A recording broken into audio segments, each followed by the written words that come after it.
Okay, so this is the last scene of Act One. This is scene five. This is the scene of the party, which we've been talking about for a couple of scenes now. Remember, Romeo was invited. We're gonna use that term really loosely. He heard about the party from the illiterate servant who was like, "Help! I can't read. I need to find somebody who can read. Hey, you, can you read?" And Romeo was like, "Yes, I can." He read the list. He found out that Rosaline was going to be attending the party. His cousin Benvolio said, "Hey, I think you should attend the party because you need to compare Rosaline to other people because you're going to realize that she's not as great as you think she is." And Romeo's like, "No, I'll never love again. I only go so I can see her." Well, he's decided to go anyway, even though in scene four, he had a really bad dream and he was feeling really apprehensive about going.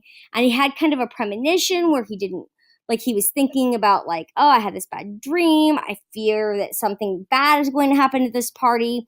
But anyway, he's going, and this is at Capulet's house. Remember, he's entering with a mask on so that people who are Capulets don't recognize him. However, somebody will recognize him because of his voice. So we have quite a few servants who are going to start here. And then, anyway, let's just go ahead and start talking about this and listening to it. Capulet is also going to be super stoked about his party and how great his party throwing skills are. Let's just listen to it now.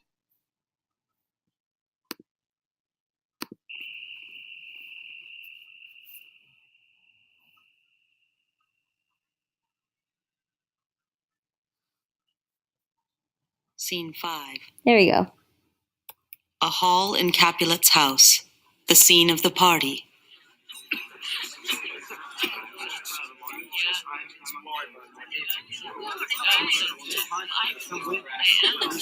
Oh, also, one more thing. All these, like, serving men and, like, servants are all supposed to be comedic characters. So if you don't really understand what they're saying or if they just sound kind of like idiots, that's on purpose. The fact that they sound like idiots is supposed to be comical.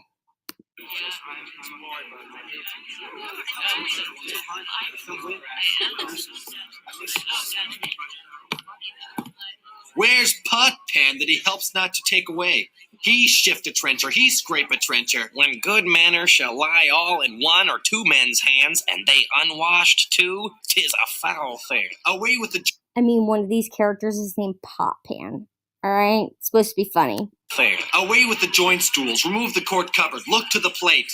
Good thou, save me a piece of marchpane, and as thou lovest me, let the porter let in Susan Grindstone and Nell, Anthony and Pot Pan. Aye, boy, ready. You are looked for and called for, asked for and sought for in the great chamber. We cannot be here and there too.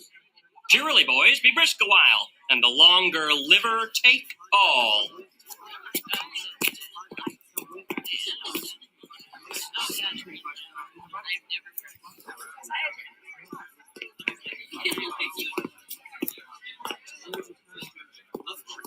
Welcome, gentlemen. Ladies that have their toes unplagued with corns will have a bout with you.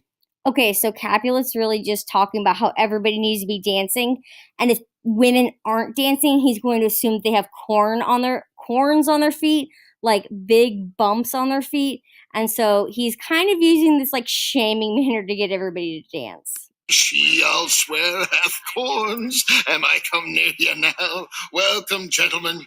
I have seen the day that I have worn a visor and could tell a whispering tale in a fair lady's ears, such as would please. 'Tis gone, 'tis gone, 'tis gone. You're welcome, gentlemen. Come, musicians, play. A hall, give room and foot it, girls.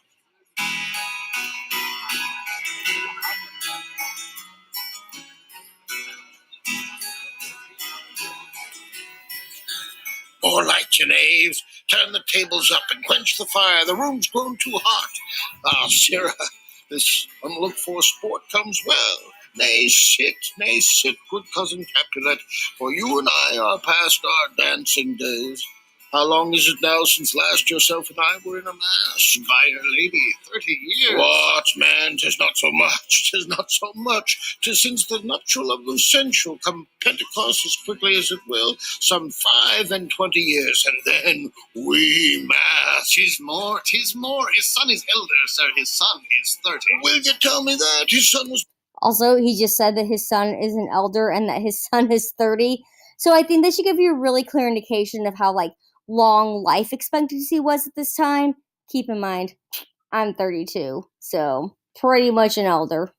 Elder, sir. His son is 30. Will you tell me that? His son was but a ward 2 years ago. What lady's that which doth enrich the hand of yonder knight?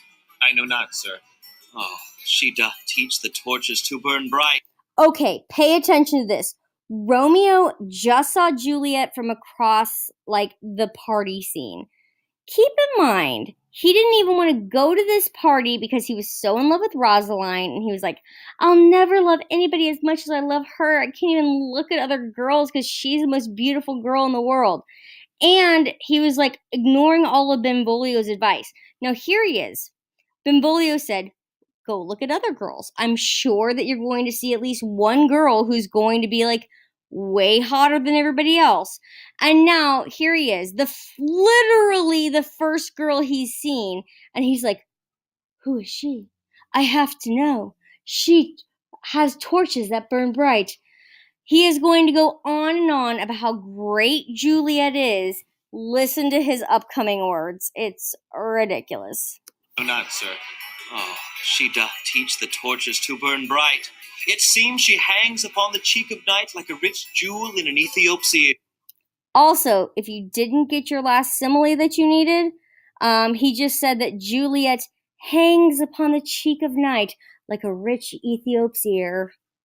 Beauty too rich for use, for earth too dear. So shows a snowy dove trooping with crows as yonder lady o'er her fellow shows. The measure done, I'll watch her place of stand, and, touching hers, make blessed my rude hand. Did my heart love till now? Forswear its sight? For I ne'er saw true beauty till this night. This by his... Okay, can we talk for a minute? First of all, he didn't even come to this party because he said he would never love again because Rosaline was the most beautiful girl he'd ever seen, and he couldn't love anybody else nearly as much as he loved her. And now, literally, the first girl he sees at this party, he's saying, did my heart love till now? Forswear its sight, for I never saw true beauty until this night. Meaning that this is now the most beautiful girl he's seen.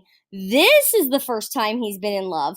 Even though, just the same day, he was closing himself in his room and making it all dark and crying in the woods. So, really, let's assess this here. Is he truly in love? Is this just infatuation? Is it just Romeo being Romeo, who has to be in love at all times? I really want you to question this here, because people always say that Romeo and Juliet is the greatest love story of all time, and I really want to start questioning that. Is this the greatest love story? He just saw her, he hasn't said one word to her, and he's like, you, so beautiful, I must have you. Again. Which is the second girl he has done this to in this play. And we're only in Act 1. Okay, Tybalt's going to notice that he's there, and he's going to be super upset that a Montague is there. Let's listen to what Tybalt says, and we'll keep going on. Dares the slave come hither, covered with an antic face, to fleer and scorn at our solemnity? Now, by the stock and honor of my kin, to strike him dead I hold it not a sin. Why, how now, kinsman? Wherefore storm you so? Uncle, this is a Montague, our foe, a villain that is hither come in spite to scorn at our solemnity this night. Young Romeo, is it? 'Tis he, that villain Romeo. Oh, content thee, gentle coz, let him alone. Bears him like a portly gentleman, and to say truth, Verona brags of him to be a virtuous and well-governed youth. Pay attention that Capulet just said, hey, let's not kick him out of this party because he seems to be a really good guy and Verona really likes him. Okay, we're reaching the end of 10 minutes here, and I can only make 10-minute videos. We'll pick up with what Capulet said at the end of this, so see you in the next video.